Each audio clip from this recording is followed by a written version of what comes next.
भगवते वासुदेवाय. आता सप्तमाध्याय. छकडा मोडणे आणि तृणावर्त वध.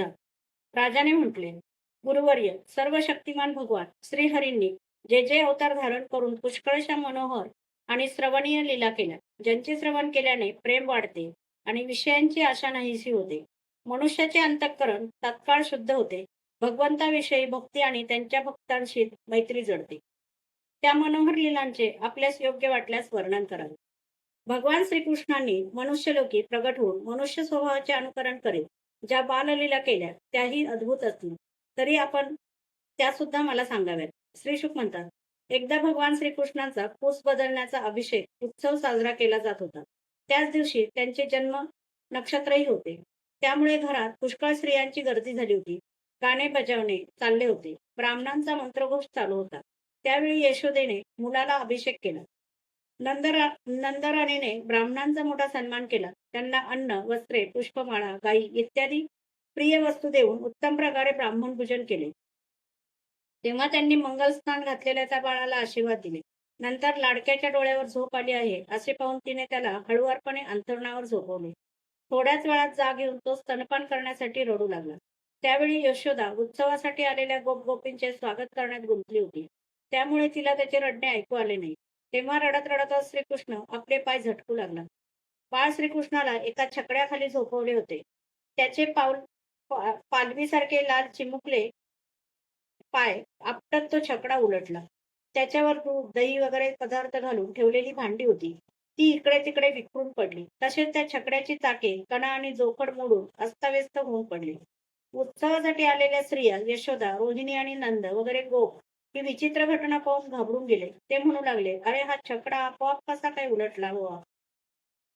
त्यांना याचे कोणतेच कारण कळले नाही. तेव्हा तेथे असलेली मुले गोपींना म्हणाली, या कृष्णानेच रडताना आपल्या पायाने ठोकरून हा उलटविला, यात शंका नाही.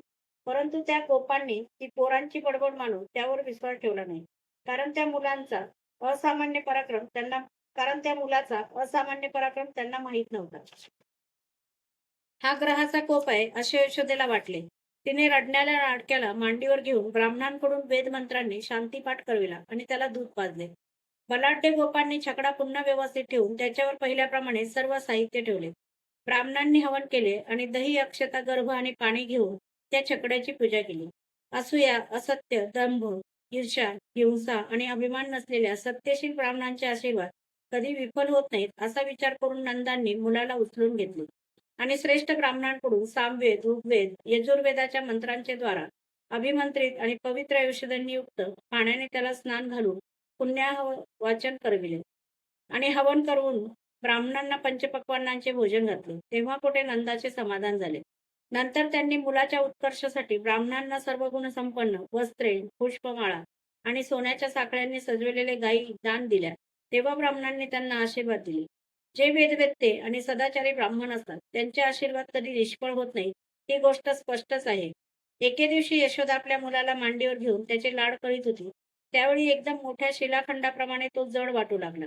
त्या भाराने कासावीस होऊन तिने श्रीकृष्णाला जमिनीवर बसविले. याचे तिलाही आश्चर्य वाटले.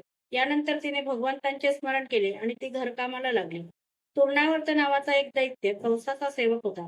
कंसाच्या सांगण्यावरून प्रचंड वावटळीच्या रूपाने तो आला आणि बसलेल्या बालकाला उडवून घेऊन गेला. त्याने धुळीने सगळे गोकुळ झाकळून टाकले. त्यामुळे लोकांचे डोळे धुळीने भरून त्यांना काहीही दिसेनासे झाले. त्याने प्रचंड आवाजाने दाही दिशांचा थरकाप उडविला. संपूर्ण गोकुळ थोडा वेळ धुळीने आणि अंधाराने झाकळून गेले होते. यशोदेने मुलाला जेथे ठेवले होते तेथे जाऊन पाहिले तर तेथे तो नव्हता. तूर्णावर्ताने उडविलेल्या धुळीने सर्वजण इतके त्रस्त झाले होते की दुसऱ्याला तर सोडाच, पण स्वतःलाही ते पाहू शकत नव्हते. ते जोरदार वादळ आणि धुळीच्या वर्षावात मुलाचा पत्ता नाही हे पाहून यशोदेला अत्यंत शोक झाला.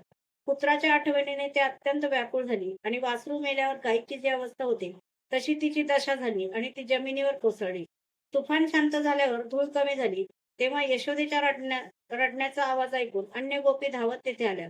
नंदनंदन न दिसल्याने त्या अत्यंत शोकाकुळ झाल्या व त्यांच्या डोळ्यातून अश्रुधारा वाहू लागल्या.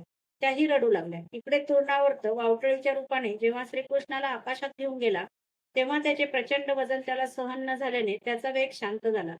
तो अधिक चालू शकला नाही. स्वतःपेक्षाही जास्त वजनदार असल्याने तरुणावर तर श्रीकृष्णाला शिलाखंड समजू लागला.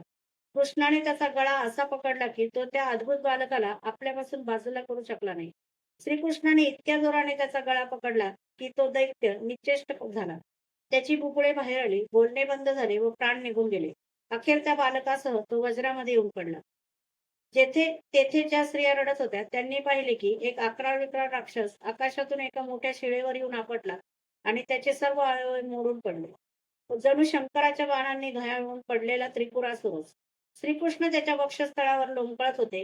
हे पाहून नंदादी गोपींना विस्मय वाटले. लगबगीने तेथे जाऊन त्यांनी श्रीकृष्णाला उचलून मातेकडे आणून दिले. मृत्युमुखातून बालक सुखरूपपणे परत आले. जरी राक्षस त्याला आकाशात घेऊन गेला होता तरी सुद्धा तो मृत्यूच्या तोंडून सुटून सुखरूप परत आला. हे पाहून सर्वांना अत्यंत आनंद झाला. ते म्हणू लागले, अहो हे केवढे आश्चर्य, किती अद्भुत घटना घडली ते पहा ना. या मुलाला राक्षसाने मृत्यूच्या मुखात टाकले होते, परंतु हा परत आला आणि त्या हिंसाचारी दुष्टाला त्याच्या पापानेच गिळून टाकले. साधू पुरुष आपल्या समतेनेच भयापासून वाचतात, हेच खरे. आम्ही असे कोणते तप किंवा भगवंतांची पूजा केली होती किंवा पाणपोई घालणे, धर्मशाळा बांधणे इत्यादी लोकोपयोगी कामे केली होती किंवा यज्ञ दान वगैरे केले होते किंवा लोकांचे भले केले होते की ज्यामुळे हा बालक मृत्यूच्या तावडीतून सुटून आपल्या स्वजनांना सुखी करण्यासाठी पुन्हा परत आला. काय आमचे भाग्य. त्या वनामध्ये पुष्कळशा अद्भुत घटना घडतायत हे पाहून नंदाला आश्चर्य वाटले. त्याला वासुदेवाचे म्हणणे पुन्हा पटले. एकदा यशोदा आपल्या बाळाला मांडीवर घेऊन मोठ्या प्रेमाने त्याला दूध पाजत होती. हे राजा, त्याचे जवळजवळ दूध पिऊन झाले होते तेव्हा यशोदा त्याचे मधुर हास्ययुक्त मुख पुरवळत होती. त्याच वेळी कृष्णाने जांभई आली आणि मातेने त्याच्या मुखात असे पाहिले की त्यात आकाश, अंतरिक्ष, ज्योतिर्मंडल, दिशा, सूर्य, चंद्र, अग्नी, वायू, समुद्र, द्वीप, पर्वत, नद्या, वने आणि सर्व चराचर पदार्थ भरले आहेत. परीक्षिता, आपल्या पुत्राच्या मुखामध्ये अशा प्रकारे अचानक सर्व जग पाहून हरिणीच्या पाडसाचे डोळ्यासारखे डोळे असलेली यशोदा थरथर कापू लागली. तिने अत्यंत आश्चर्यचकित होऊन आपले डोळे बंद करून घेतले. अध्याय 7 समाप्त.